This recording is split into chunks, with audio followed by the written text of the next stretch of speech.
voyez, beaucoup de gens aujourd'hui cherchent les miracles, sont prêts à mettre toutes leurs économies pour être en bonne santé. Vous voyez, les gens sont à la recherche, ils sont dans le manque. Ils ont un vide contre tout ce que Tabitha faisait. La Bible dit que Pierre a prié pour elle et elle s'est relevée.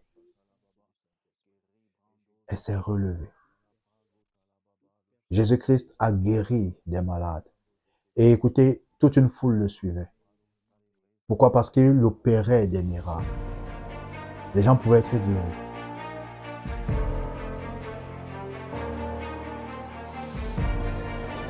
Well, Kari Shalom everyone, and welcome to the Christ Laboratory, a place of minds and lives transformations in order to live a better life according to Christ our Lord.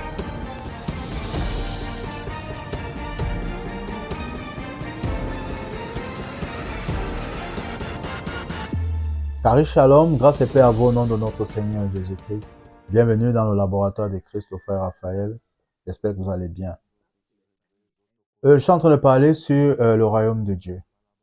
Et j'invite ceux-là qui ne font pas encore partie du royaume de Dieu à le faire. Et vous pourrez vous demander, comment est-ce que ça se passe? Pourquoi est-ce que tu penses que nous ne faisons pas partie du royaume? Que ce n'est que ceux qui disent Alléluia ou alors qui parlent de Jésus? La parole de Dieu est claire.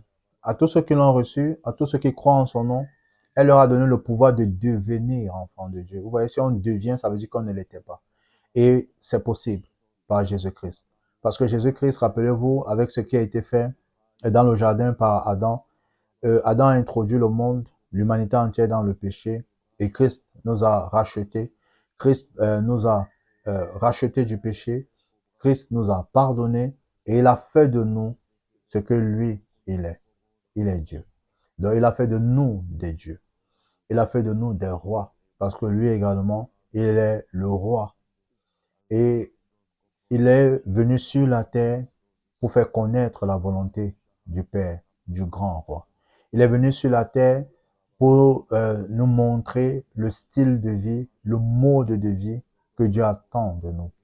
Mais ce qui se passe, c'est que l'homme cherche à faire par lui-même. L'homme cherche à gagner des choses avec sa propre force. Pourtant, s'il faudrait même qu'on s'arrête un seul instant, celui qui tient le souffle, s'il décide juste de couper ce souffle-là, personne de nous ne vivrait encore.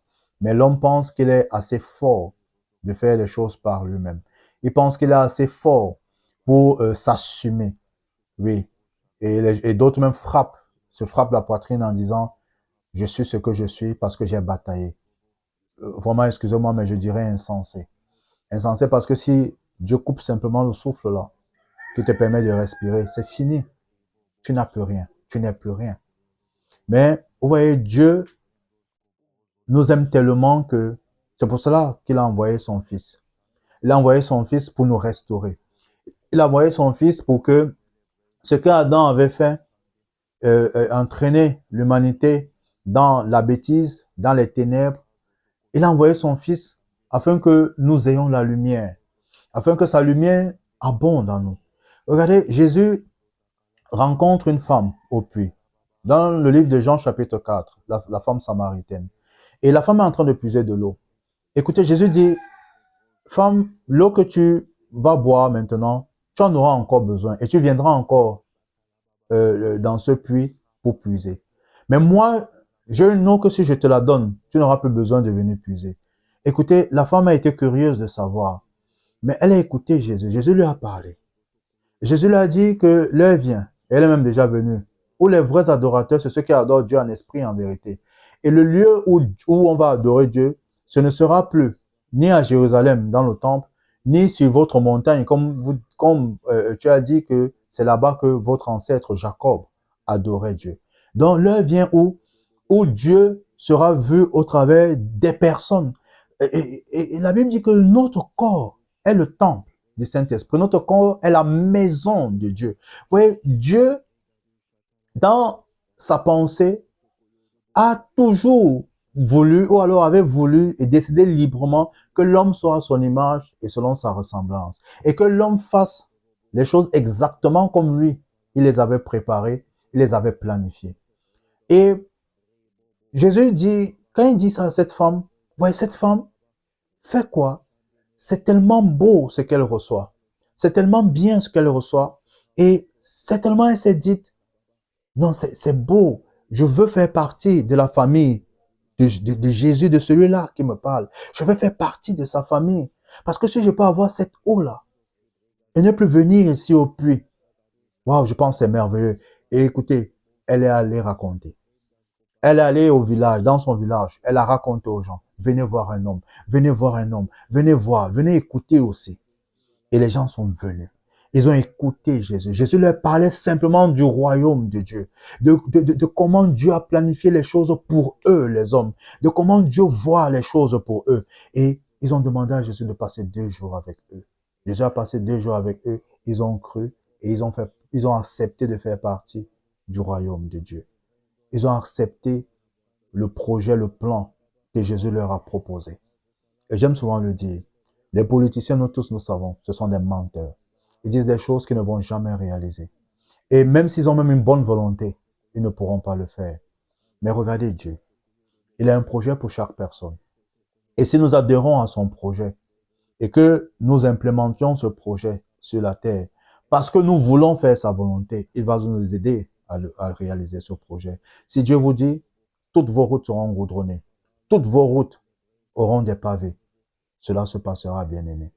Je vais prendre un volet, le volet de la santé. Vous voyez, beaucoup de gens aujourd'hui cherchent les miracles, sont prêts à mettre toutes leurs économies pour être en bonne santé. Vous voyez, les gens sont à la recherche, ils sont dans le manque. Ils ont un vide. Ils peuvent être multimilliardaires, mais à cause d'une maladie, ils sont prêts à mettre tout le paquet. Pourquoi? Parce qu'ils veulent se sentir bien. Mais regardez dans le royaume de Dieu. Le royaume que Dieu est venu proposer sur la terre par son Fils Jésus-Christ. Si vous avez, quand vous lisez la Bible, vous voyez qu'au milieu de dès qu'il y avait un malade, on priait, il guérissait. Vous allez me dire que non, il y a les hôpitaux, oui, c'est vous qui trompez les gens, mais je vous assure, le plan de Dieu n'était pas qu'il y ait des hôpitaux. Le plan de Dieu n'était pas qu'il y ait des médecins qui vont soigner leurs frères. Guess what? C'est qu'il y a des maladies qui les dépassent. Et pourquoi même quand vous avez le cancer, vous mourrez quand même? Vous allez me dire, oui, mais il y a des solutions, mais ces solutions-là viennent d'où? De la création. Et la création-là, qui l'a faite? Qui l'a créée? C'est Dieu. Vous voyez que si les hommes se remettent à Dieu, si les hommes se remettent véritablement à Dieu, si les hommes font confiance à Dieu et écoutent ce que Dieu dit et suivent les principes que Dieu donne, je vous assure, la vie sera meilleure et vous allez expérimenter la satisfaction. Vous allez expérimenter le bonheur réel, la perfection, l'excellence réelle. Le peuple de Joseph, ses frères, son père, se sont retrouvés en Égypte. Et un territoire leur a été alloué, Goshen. Regardez, la Bible dit que ce peuple-là, Goshen, vivait tellement bien. Pourquoi? Parce que Dieu était avec eux. Et ils ont même attiré la jalousie des Égyptiens. Lorsqu'il y avait la famine, eux, ils étaient bien. Eux, ils ne manquaient de rien. Et les Égyptiens ne comprenaient pas comment est-ce que des gens sont dans leur pays, sur leur territoire, et eux, ils vivent bien. Mais justement, c'est parce que Dieu était avec ce peuple. Dieu les guidait. Dieu les dirigeait. Dieu était à la tête de ce peuple. Vous voulez être bien dirigé, vous voulez être bien conduit, vous avez besoin de Dieu. Regardez, Pierre et Jean se retrouvent à la porte la belle, au temple. Il y avait un mendiant qui demandait de l'aumône chaque jour. Qu'est-ce que Pierre dit à cet homme? Pierre dit, je n'ai ni or ni argent, mais ce que j'ai, je te le donne. Au nom de Jésus, lève-toi et marche. Voilà un homme qui s'est levé et il a marché. Et nous savons tous que dès que tu es capable de marcher comme cet homme-là, il est capable de gagner de l'argent. Il est capable de faire beaucoup de choses. Nous avons également l'histoire de Dorcas, Tabitha encore qu'on appelait, et qui était morte. Et quand Pierre arrive dans Actes chapitre 8, à cet endroit, les femmes racontent tout ce que Tabitha faisait. La Bible dit que Pierre a prié pour elle et elle s'est relevée.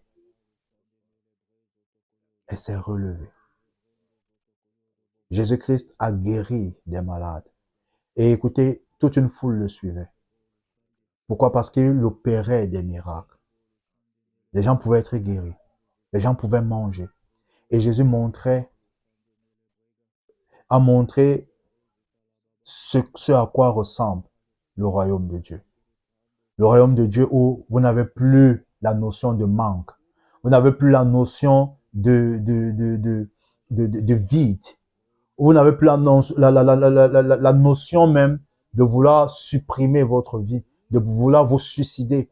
Pourquoi? Parce que vous avez été déçu par un homme, vous avez été déçu par une femme. Dans le royaume de Dieu, vous propose mieux, vous propose le meilleur, l'excellence. Écoutez ce que le Seigneur Jésus-Christ dit. Matthieu chapitre 13, verset 44. Le royaume des cieux ressemble encore à un trésor caché dans un champ. L'homme qui l'a trouvé le cache et dans sa joie, il va vendre tout ce qu'il possède et achète ce champ. Vous voyez, le royaume des cieux est quelque chose de précieux. C'est quelque chose de merveilleux. Vous voyez, dès que tu découvres ce que le royaume de Dieu te propose, ce qu'il y a dans le royaume de Dieu, Jésus te dit que dès que tu vas découvrir, dès que tu vas t'enquérir du projet de Dieu, du plan de Dieu, pour tous ceux qui acceptent son projet, il te dit que tu seras capable de tout vendre pour entrer dans ce royaume. Tu seras capable de tout sacrifier pour entrer dans ce royaume. Pourquoi quelqu'un peut sacrifier tout pour entrer dans ce royaume? C'est parce qu'il y trouve quelque chose de merveilleux, d'excellent que ce qu'il avait. Écoutez-moi bien. Nous critiquons ceux qui nous gouvernent. Nous critiquons les ministres. Nous critiquons le président de la République. Nous critiquons les gouverneurs, les sous-préfets, les préfets. Mais je vous assure, au fond, c'est parce qu'ils cherchent un mieux-être. C'est parce qu'ils n'ont pas encore trouvé satisfaction. C'est parce qu'ils n'ont pas encore trouvé ce qu'il leur faut. Mais je vous assure, le jour qu'ils vont se rendre compte, qu'ils vont se rendre à l'évidence que la course au trésor, la course au pouvoir qu'ils cherchent, elle est vaine. Et qu'ils se rendent compte que Dieu a un bon projet pour eux, je vous assure qu'ils vont arrêter ce qu'ils font. Ils vont arrêter ce qu'ils font. Jésus a dit recherchez premièrement le royaume de Dieu. Je vous prie, vous qui m'écoutez, investissez-vous dans la recherche. Impliquez-vous. Cherchez à comprendre le royaume de Dieu. Jésus l'a dit. Il a expliqué à plusieurs reprises. Le royaume de Dieu ressemble à ceci. Le royaume de Dieu est ceci. Le royaume de Dieu ressemble aux petits-enfants. Et vous savez que les petits-enfants sont obéissants. Quand tu dis va à gauche, il va à gauche, va à droite, il va à droite. Mais l'homme adulte va te dire pourquoi. Explique-moi d'abord pourquoi. Dis-moi d'abord pourquoi.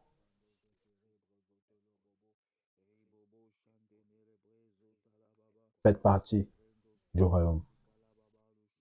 Comme je l'ai dit, si vous êtes prêts à vouloir connaître exactement ce que Dieu attend de vous et qu'est-ce qu'il vous propose dans ce royaume, faites juste un commentaire et nous nous ferons le plaisir de vous répondre. Vous êtes la gloire de Dieu. Vous êtes précieux à ses yeux. Vous avez de la valeur. Il vous aime comme personne ne vous a jamais aimé et comme personne ne vous aimera jamais. Shalom.